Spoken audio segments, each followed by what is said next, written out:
ചെറിയ ചില changes. Roof മാറ്റി കോൺക്രീറ്റ് ആക്കി. വേണ്ട വേണ്ട, ഓട് മതി, ഇതൊന്നും നിൽക്കില്ലാന്നേ. അതൊക്കെ ഞാൻ നിർത്തി തരാം. സുഹൃത്തെ, മച്ചടിച്ച മരത്തിന്റെ വീടാ ഉദ്ദേശിക്കുന്നത്, പഴയ ടൈപ്പ് നാട്ടിലേക്ക് പോലെ. ചേട്ടാ, ചെലവിന്റെ കാര്യത്തിൽ മരത്തിന്റെ പണിക്കൂലി വരില്ല വാർപ്പിന്. അതെയോ? പിന്നെ ഓട് നിർബന്ധമാണെങ്കിൽ നമുക്ക് കോൺക്രീറ്റിന് മേളിൽ പതിക്കാലോ. വാർത്തിട്ട് പിന്നെ ഓട് പതിക്കേ? വാർക്കാൻ പൈസ ഇല്ലാത്തോണ്ടാ ഓട് മതി പറയണത്. സാറ് പറയണ പോലെ ചെയ്താ മതി ബാലേട്ടാ, കാണാനും നല്ല ഭംഗിയുണ്ടാവും. കുന്താണ്. നമ്മുടെ ആ പേരാൽപ്പട്ടരുടെ വീട് പണിതിട്ട് കൊല്ലത്രയായി. അതിന് എന്നിട്ട് ഇപ്പഴല്ലേ അവർ ഓട് പതിച്ചത്. എന്തൊരു ഭംഗിയാന്നറിയോ കാണാൻ. അത് ഭംഗിക്കാവില്ല, ചോർന്നിട്ടാവും. മരത്തിന്റെ വീടാവുമ്പോ ഇടയ്ക്കിടയ്ക്ക് മാറ്റി പണിയണം. കോൺക്രീറ്റ് ആവുമ്പോ ആയുഷ്കാലം തിരിഞ്ഞു നോക്കണ്ടല്ലോ. നിങ്ങൾ 2 ബെഡ്റൂം അല്ലേ പറഞ്ഞേ? അതെ. പക്ഷെ ഈ പ്ലാൻ പ്രകാരം നമുക്കിതിൽ 4 കിട്ടും. 3 റൂം താഴെയും 1 മേളിലും. അല്ല, ഈ പ്ലാനൊക്കെ നമ്മൾ വരയ്ക്കുന്ന പോലെയാണല്ലോ. എന്ത് വേണമെങ്കിൽ വരയ്ക്കാലോ. പക്ഷെ ഇത് നിക്കില്ലാന്നേ, ബഡ്ജറ്റിൽ നിക്കണ്ടേ? അതൊക്കെ നിർത്താം. ശരിക്കും 4 ബെഡ്റൂം വേണം ഏട്ടാ. നിന്റെ തലക്കെന്താ ഓളണ്ട സുമേ, കാര്യം അറിയാതെ. ലുക്ക്, ഈ വെന്റിലേഷൻ അത് ക്രോസ് വെന്റിലേഷൻ ആയിരിക്കണം. കിച്ചൺ ഇവിടെ വന്ന ബാത്റൂം ഇവിടെ പറ്റില്ല. കണ്ടോ? അപ്പൊ ഡോർ ഇതാ ഇങ്ങോട്ട് മാറ്റേണ്ടി വരും. അങ്ങനെയാണെങ്കിൽ ആ പ്ലേസ് നഷ്ടവും. ഇതിപ്പോ എന്തായാലും മൊത്തത്തിൽ നഷ്ടാവും. മുടക്ക് പറയില്ലേ ബാലേട്ടാ. പിന്നെയുള്ളത് ബാത്റൂം, അത് അറ്റാച്ച്ഡ് ആയിരിക്കണം. നാളെ വയസ്സാവുന്ന് പഴയ ചിന്തിക്കണ്ടേ?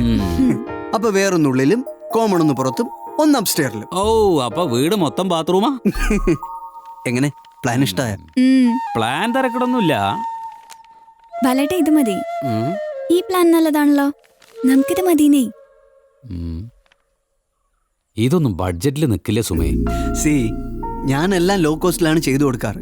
ഇത് നമുക്ക് 10 രൂപയല്ലേ വരൂ. 10 എന്ന് പറഞ്ഞ 10 ലക്ഷോ?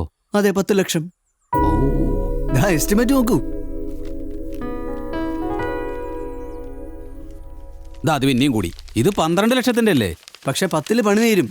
എസ്റ്റിമേറ്റിൽ നമ്മൾ 12 കാണിച്ച് അത്രയും തുക നമ്മൾ ബാങ്കിൽ നിന്ന് ലോൺ എടുക്കണം. 10 പണി തീർത്തിട്ട് ബാക്കി 2 ലക്ഷം രൂപ ഏതെങ്കിലും പ്രൈവറ്റ് ബാങ്കിൽ നിക്ഷേപിച്ച അതിന്റെ പലിശ കൊണ്ട് ലോൺ അടവ് തീരും. എങ്ങനെയുണ്ട് ഐഡിയ? ഇതൊന്നും ആർക്കും അറിയില്ല. അതെ, എന്നാ പിന്നെ നമുക്ക് 12 ലക്ഷം ലോൺ എടുക്കാം, എന്നിട്ട് 6 പണി തീർക്കുക. 6 ലക്ഷം ബാങ്കിലിട്ടാ അതിന്റെ പലിശ കിട്ടുമല്ലോ. ചേട്ടാ, മാക്സിമം പിടിച്ച് ഞാൻ നോക്കാം. കഴിഞ്ഞ തവണ ഇതുപോലെ 12 എടുത്തിട്ട് ഞാൻ 7.5 തീർത്തു കൊടുത്തത്. അതെല്ലേ? എന്നാ പിന്നെ അങ്ങനെ ആവട്ടെ. അതെ അല്ലേ സുമേ? ഓക്കെ കാണാം. ഇത് വേണ്ടേ? എത്ര ചെലവ് കുറച്ച് ചെയ്തു തരാന്ന് പറഞ്ഞാലും നമ്മൾ കൂടെ വേണം. അല്ലെങ്കിൽ സംഗതി പാളും. ഈ വീട് പണി കല്യാണം എന്നൊക്കെ പറഞ്ഞാൽ അതങ്ങനെ, അത് നമ്മൾ വിചാരിച്ചായിരിക്കും നടക്കൂല. അതിനൊക്കെ ഒരു സമയത്ത്. എന്നാലോ കയ്യിൽ 5 പൈസ അല്ലെങ്കിലും അതങ്ങോട്ട് നടക്കുകയും ചെയ്യും. അച്ഛൻ എന്തെങ്കിലുമൊക്കെ സഹായിക്കൂലേ? ഞാൻ ഇവിടെ സ്ഥലം വാങ്ങിയതിന് അച്ഛനെ പിടിച്ചിട്ടില്ല. പിന്നെ ഇപ്പൊ വീട് വെക്കാൻ പൈസ വെച്ച് എവിടുന്ന് കിട്ടാനാ? അതില് കാര്യമൊന്നുമില്ല ബാല.